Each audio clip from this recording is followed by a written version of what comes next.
Assalamualaikum warahmatullahi wabarakatuh. Selamat sore kepada Bapak Beni dan Kak Natasha yang terhormat, serta teman-teman kelas kepemimpinan. Sebelumnya, perkenalkan kami dari kelompok 11 yang terdiri dari saya sendiri yaitu Janani Budi Dava dan teman saya Dewi Rahmatan Lil Alam. Next slide.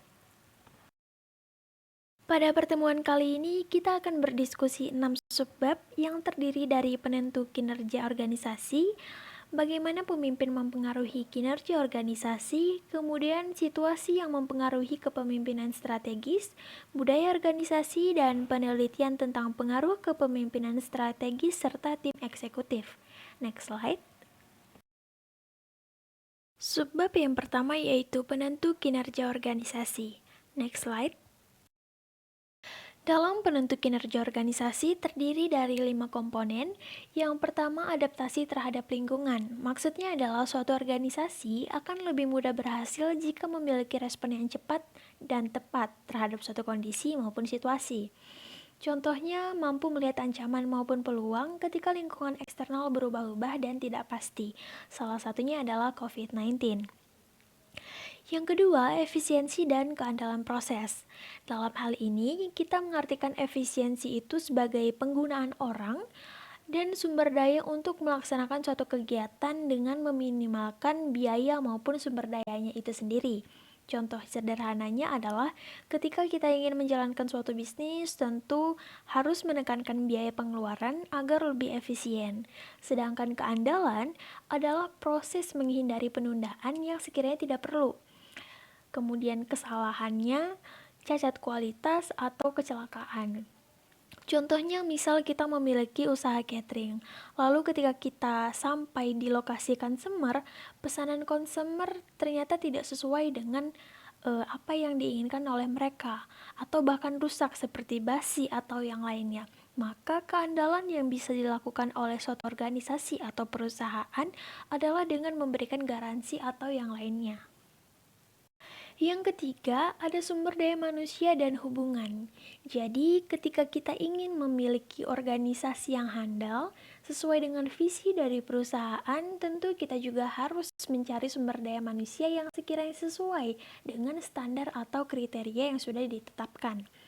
Maka, rekomendasi dari buku yang kami baca, kita bisa melakukan perekrutan, pelatihan, penetapan staf, dan lain sebagainya. Yang keempat, strategi kompetitif. Jadi strategi kompetitif ini mencakup 3 hal. Yang pertama, keputusan tentang jenis produk atau layanan yang akan kita tawarkan. Yang kedua, dasar untuk menarik pelanggan potensial, misalnya seperti kualitas, harga, layanan, dan keunikan. Lalu yang ketiga, metode. Metode yang digunakan untuk mempengaruhi pelanggan atau klien potensial. Caranya bagaimana?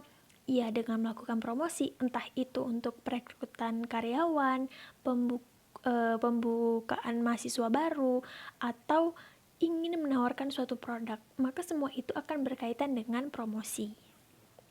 Dan yang terakhir ada program, sistem dan struktur manajemen, yakni kita juga harus membuat prosedur standar yang efektif dan efisien.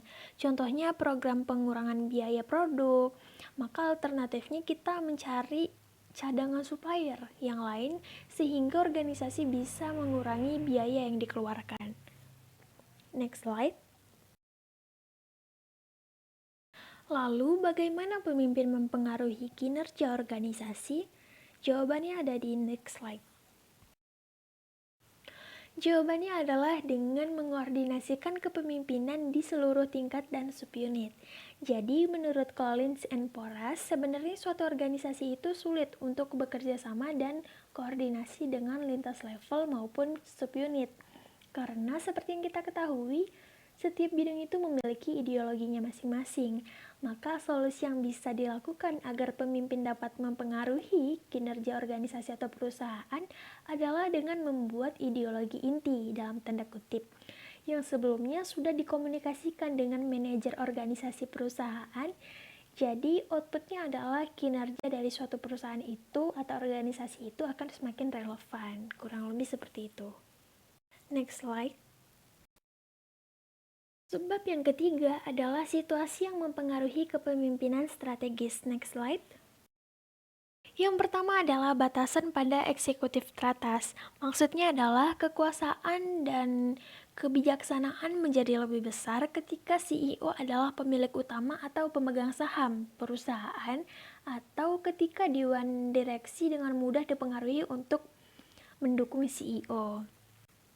Lalu yang kedua ada ketidakpastian lingkungan dan krisis. Maksudnya adalah ketika orang tidak melihat adanya krisis, upaya pemimpin itu untuk membuat perubahan besar kemungkinan besar itu akan dianggap tidak pantas atau bahkan mengganggu atau dianggap tidak bertanggung jawab. Namun dalam situasi krisis, para pemimpin diharapkan mengambil tindakan yang lebih tegas dan inovatif. Selanjutnya akan dijelaskan oleh Dewi. Subbab selanjutnya adalah budaya organisasi. Dalam budaya organisasi, kita akan membahas 4 poin. Poin pertama yaitu ada fungsi budaya. Apa sih fungsi budaya itu? Fungsi utama budaya adalah membantu orang memahami lingkungan dan menentukan cara menanggapinya, sehingga mengurangi kecemasan, ketidakpastian, dan kebingungan. Contohnya, mengetahui tentang tata krama, hukuman, aturan, dan kebiasaan tentang menangani suatu masalah. Selanjutnya ada budaya dan kinerja organisasi. Nilai-nilai budaya dapat meningkatkan kinerja organisasi jika mereka konsisten menyelesaikan misi dan beradaptasi dengan tantangan, baik dari internal maupun dari eksternal. Misalnya seperti fleksibilitas, kreativitas, dan inisiatif individu yang berasal dari budaya organisasi atau dari diri sendiri.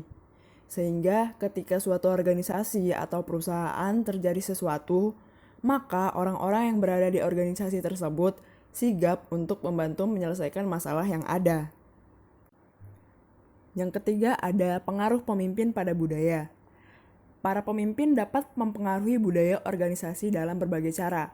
Salah satu bentuk pengaruh pemimpin pada budaya organisasi adalah penggunaan daya tarik ideologis dan artikulasi berulang dari visi yang menginspirasi orang-orang yang ada di dalam organisasi tersebut. Nah, bisa juga dengan hal-hal kecil, seperti menerima kritik dan saran, atau suka mengapresiasi kinerja karyawan. Poin terakhir yaitu kesulitan perubahan budaya. Secara umum, sebenarnya jauh lebih sulit bagi pemimpin untuk mengubah budaya dalam organisasi daripada menciptakan dalam organisasi baru. Maka dari itu dibutuhkan wawasan dan keterampilan yang cukup bagi seorang pemimpin untuk membentuk suatu budaya organisasi.